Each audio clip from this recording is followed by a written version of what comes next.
MTV news Kannada ವಾಹಿನಿಗೆ ಸ್ವಾಗತ. ಸವಣೂರು ತಾಲೂಕಿನ ಹುರುಳಿಕುಪ್ಪೆ ಗ್ರಾಮದ ಯುವಕ ಟಾಕಪ್ಪ ವೀರಪ್ಪ ದಂಡಿನ ಅವರು ಭಾರತೀಯ ಸೈನ್ಯಕ್ಕೆ ಆಯ್ಕೆಯಾಗಿದ್ದಕ್ಕೆ ಕಾಂಗ್ರೆಸ್ ಮುಖಂಡರು ಆದ ಮಹಂತೇಶ ಸಾಲಿ ಸನ್ಮಾನಿಸಿ ಶುಭ ಹಾರೈಸಿದರು. ನಮಸ್ಕಾರ. ಇಂದಿನ ದಿವಸ ನಮ್ಮ ಕುರುಬೂರ್ಮಲ್ಲೂರು ಗ್ರಾಮದ ದಂಡಿನವರು ನೂತನವಾಗಿ ನೂತನವಾಗಿ ನಮ್ಮ ಭಾರತೀಯ ಒಂದು ಸೇವೆಗೆ ಅಂದರೆ ಒಂದು ಸೈನಿಕ ಪಡೆಗೆ ನೇಮಕವಾಗಿರೋದ್ರಿಂದ ಇವತ್ತು ನಮ್ಮ ಮಹಂತೇಶ ಸಾಲಿ ಅವರ ಜೊತೆಗೆ ನಮ್ಮ OBC ಮೋರ್ಚಾ ಅಧ್ಯಕ್ಷರ ಜೊತೆಗೆ ಕುರುಬ ಸಮಾಜದ ಅಧ್ಯಕ್ಷರಾದಂಥ ರವಿ ಕರಿಗಾರ್ ಅವರ ಒಂದು ನೇತೃತ್ವದಲ್ಲಿ ಸಾಲಿ ಅವರ ನೇತೃತ್ವದಲ್ಲಿ ನಮ್ಮ ದಳವಾಯಿಗಳವರು ಎಲ್ಲರ ಸಚಿನ ಎಲ್ಲರದ್ದು ಹೆಸರು ಹೇಳಕ್ಕಾಗಂಗಿಲ್ಲ, ಎಲ್ಲರ ನೇತೃತ್ವದಲ್ಲಿ ಇವತ್ತು ಇಲ್ಲಿ ಹಳ್ಳಿ ಮಂದಿಯವರ ಅವರ ನೇತೃತ್ವದಲ್ಲಿ ಇವತ್ತು ನಾವು ಒಂದು ಅವರಿಗೆ ಅಭಿನಂದನೆ ಒಂದು ಕಾರ್ಯಕ್ರಮವನ್ನು ಸಲ್ಲಿಸ್ತಾ ಇದ್ದೀವಿ.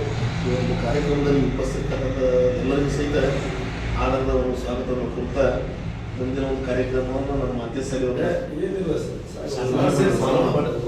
ಶುಭಾಶಯ ಕೊಡೋದು ಎಲ್ಲರೂ ನಮ್ಮ ಒಂದು ಅಧ್ಯಕ್ಷ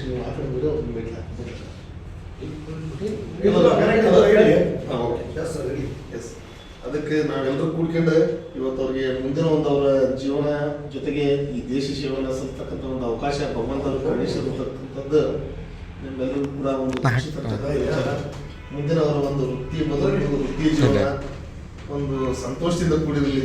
ಈ ದೇಶ ಸೇವೆಗೆ ಸಲ್ಲಿಸೋದು ಭಾಳ ಜನ ಅದಾರ, ನಾವು ಹೋರಾಟ ಮಾಡೋದು ನೀವು ಹೋರಾಟ ಮಾಡೋದು ಅಂತೇಳಿ ಹೇಳ್ತಿರ್ತಾರೆ. ಆದ್ರೆ ಭಗವಂತ 100 ಜನ ಹೋರಾಟ ಮಾಡೋದ್ರ ಬಗ್ಗೆ ಒಬ್ಬೊಬ್ಬ ಅವಕಾಶ ಕೊಟ್ಟಿರ್ತಾನೆ. ಆ ಒಂದು ಅವಕಾಶ ನಮ್ಮ ಕುರುಬೂರ್ಮಲ್ಲೂರು ಗ್ರಾಮದ ದಂಡಿನ ಅಂತಕ್ಕಂಥ ಒಬ್ಬ ಯುವಕಗೆ ಸಿಕ್ಕಿರ್ತಕ್ಕಂಥದ್ದು ನಮ್ಮೆಲ್ಲರೂ ಸಹಿತ ಖುಷಿ ತಂದಿರ್ತಕ್ಕಂಥ ವಿಚಾರ. ಹೀಗಾಗಿ ಇಲ್ಲಿ ಸೇರಿರ್ತಕ್ಕಂಥ ಎಲ್ಲರೂ ಸಹಿತ ಅವರಿಗೆ ಒಂದು ಅಭಿನಂದನೆ ಅನಿಸ್ತದೆ ಅಂತೇಳಿ ಈ ಸಂದರ್ಭದಲ್ಲಿ ಈ ಸಂದರ್ಭದಲ್ಲಿ ಕುರುಬ ಸಂಘದ ಅಧ್ಯಕ್ಷರು ಆದ ರವಿ ಕರಿಗಾರ್, ಅಹಿಂದ ಸಂಘದ ಅಧ್ಯಕ್ಷರು ಆದ ನವೀನ ಬಂಡಿವಡ್ಡರ್, ಶಹರ ಘಟಕದ ದೇವೇಂದ್ರಪ್ಪ ಬೆಟ್ಟದೂರ, ಮಾಜಿ ತಾಲೂಕು ಪಂಚಾಯತ್ ಸದಸ್ಯರು ಆದ ಯಲ್ಲಪ್ಪ ನರಗುಂದ, ಮಹೇಶ್ ದಳವಾಯಿ, ಸಚಿನ್ ಸಣ್ಣ ಪೂಜಾರ್, ಪುಟ್ಟೇಶ್ ಕಳ್ಳಿಮನಿ, ಬಸವಂತಪ್ಪ ಬಂಕಾಪುರ್, ಸುಭಾಸ್ ಹುಣ್ಸಿ ಹುಣ್ಣಿನವರು ಮತ್ತಿತರರು ಉಪಸ್ಥಿತರಿದ್ದರು. ತಾಜಾ ಸುದ್ದಿಗಾಗಿ ಎಂಟಿವಿ ನ್ಯೂಸ್ 24x7ಗೆ ಸಬ್ಸ್ಕ್ರೈಬ್ ಮಾಡಿ ಮತ್ತು ಬೆಲ್ ಐಕಾನ್ ಅನ್ನು ಒತ್ತಿ. ತಪ್ಪದೇ ಲಿಂಕ್ ಶೇರ್ ಮಾಡಿ.